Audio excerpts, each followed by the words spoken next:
특검이 오늘 윤 전 대통령 부부에 대해서 첫 소환 통보를 했습니다. 29일 윤석열 전 대통령, 다음 달 6일에는 김건희 여사를 각각 불러서 조사하기로 했는데 수사 개시 3주 만에 김건희 여사 등 첫 소환 요청. 혹시 어디에 주목하고 계시는지요? 일단 김건희 특검 관련해서는 16개 혐의 하나하나가 만만치가 않습니다. 하나하나의 법정형도 입증이 되면 상당히 높을 수밖에 없어요. 지금 소환을 했다는 건 어느 정도 밑그림이 그려졌다는 겁니다. 왜냐하면 김건희 여사 같은 경우에도 여러 차례 소환하기는 쉽지 않을 겁니다. 그렇다면 아마 소환과 거의 동시에 이 신병 확보를 위한 조치에도 들어갈 수밖에 없을 겁니다.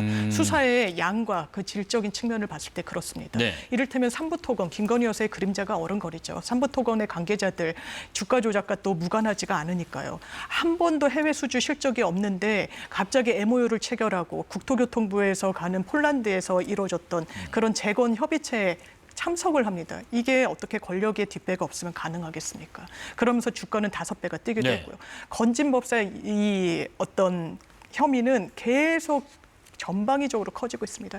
통일교가 YTN 인수와 관련해서도 국민의힘 실세들의 이름이 거론됩니다. 통일교 ODA 캄보디아 이슈가 있었죠. 진출하기 위한. 실제로 이 정부, 전 정부 들어서 ODA 예산이 급격하게 늘어나기도 했었습니다. 네. 캄보디아에서는 배우자 섹션을 가지 않고 김건희 여사가 아이와 또 촬영한 사진이 또 화제가 되기도 했었던 부분이 있고요.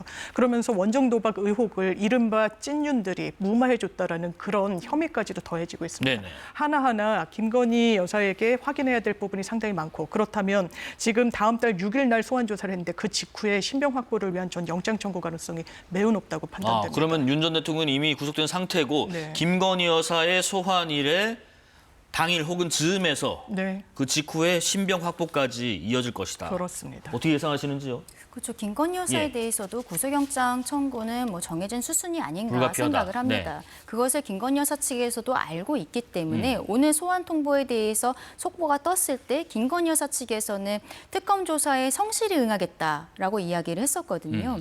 윤석열 전 대통령 같은 경우에도 내란 특검으로 구속이 되기 전에 이 두 번째 소환 조사에 있어서는 뭐 특검에서도 그 언론 브리핑에서 원활하게 조사가 이루어지고 있다라고 이야기를 한 부분들이 있습니다. 네. 결국에는 구속영장이 발부되는 과정에 있어서 이 조사에 얼마나 순응하고 있는가 이런 부분이 중요하기 때문에 김건희 여사 측에서도 예상을 하고 있어서 성실히 조사에 응하겠다라고 이야기한 것이 아닌가 싶고요.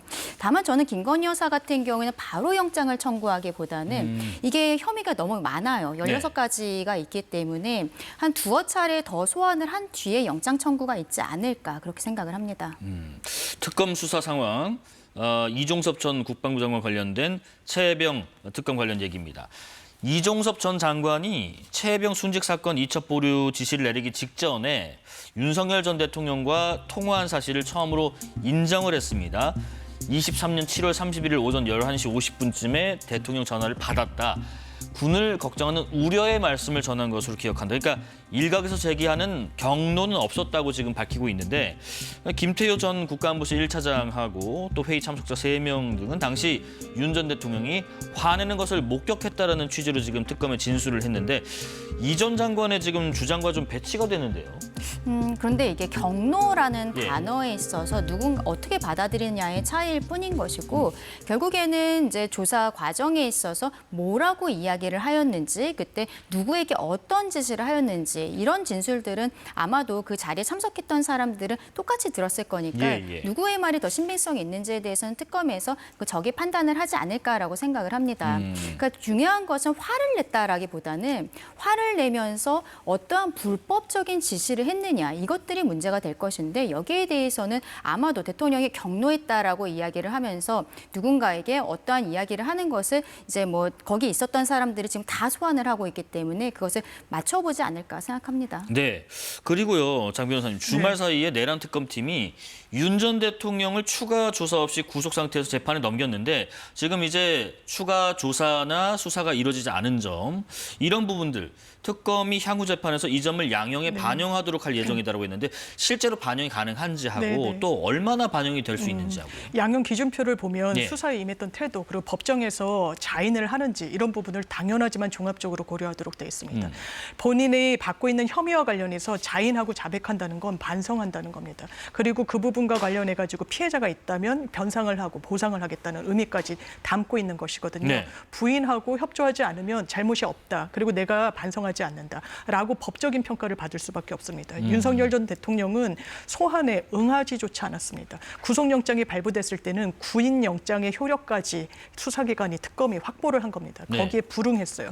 이게 불법입니다. 재판부에 이런 부분을 소명하게 되면 이 부분은 국가의 법익을 훼손하고 있는 범죄예요. 지금 윤석열 전 대통령이 저지른 범죄 혐의들을 종합하면. 그러면 국민들이 피해자인 겁니다. 거기에 대해서 진실을 이야기하지 않고 반성하지 않고 심지어는 더 나아가 수사에 완전히 보이콧을 하고 있습니다. 이 부분을 법원이 어떻게 볼까요? 법원도 국민의 상식에 법 감정에 맞게 판단을 하는 것이 맞습니다. 네. 마지막으로 조금 전 3시부터는 김용대 드론작전 사령관에 대한 구속영장 심사가 진행 중입니다. 김 사령관이 이렇게 얘기했습니다. 북한에 무인기를 보낸 건 북한 오물풍선을 대응하기 위한 작전이었다. 이렇게 부인을 하고 있는데 또 허위 공문서 작성 혐의에 관련해서는 이게 비밀 군사 작전이기 때문에 사실대로 기재를 할 수가 없었다라고 주장하는데 지금 군사 기밀과 수사 사이의 간극, 이 법적으로 따져보면 이 주장이 설득력이 있는지 궁금해요. 그러니까 이게 작성한 서류가 예. 어느 정도의 보안 문서인지 이런 것들이 좀 중요하지 않을까 생각을 합니다. 네. 만약에 정말 고위층에서만 볼 수 있는 문서라면은 이것에 대해서는 사실대로 적시를 하되 많은 사람들이 문서에 대해서 접근을 하지 못하도록 하는 것이 우리 국민들께서 생각하시는 정당한 그 공문서가 아닌가라고 생각을 하는데요. 군사상 기밀 누설죄도 있고 또 네. 이제 지금 공문서 허위도 있고 네. 좀 배치가 되는 부분이 있는 것 같아요. 그렇죠. 근데 어쨌든 여기에 대해서는 일단은 말씀드리고 싶은 것은 허위 공문서 작성에 대해서는 본인은 여기에 대한 약간 미비적인 부분들도 있는 것이고 그리고 알았다라고 해도 이것은 어쨌든 군사보안과 관련한 것이기 때문에 허위로 했다라고 이야기를 하는데 제가 말씀드리고 싶은 것은